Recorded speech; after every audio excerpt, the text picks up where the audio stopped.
வணக்கம் மக்களே. இன்றைக்கி மார்கழி கோலம் 19 புள்ளி தாங்க, நேர் புள்ளி வச்சு போட்டேன் கோலம். இன்றைக்கி சிம்பிளாக ஒரு கார சட்னி செய்யலாம் வாங்க. அது டேஸ்ட்டாகவும் இருக்குங்க.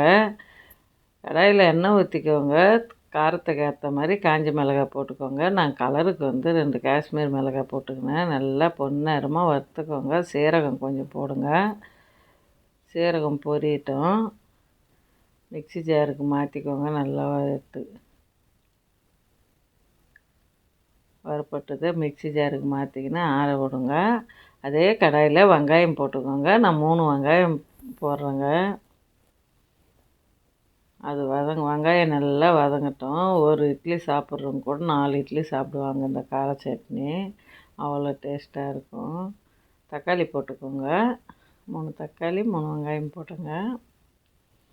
அதில் உப்பு, ஒரு நெல்லிக்காய் சைஸ் புளி. அதிகமாக புளி போடாதீங்க, டேஸ்ட்டு கம்மியாயிடும். நல்லா வதங்கட்டும். இது மாதிரி வதந்தால் ஆற விட்டுலாம்.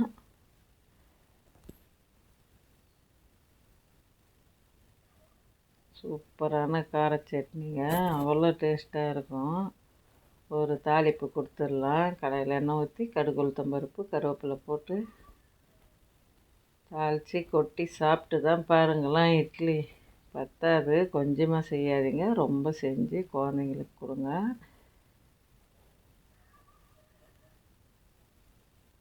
இந்த வீடியோ பிடிச்சிருந்தால் லைக் பண்ணுங்கள், ஷேர் பண்ணுங்கள், கமெண்ட் பண்ணுங்கள், சப்ஸ்கிரைப் பண்ணுங்கள்.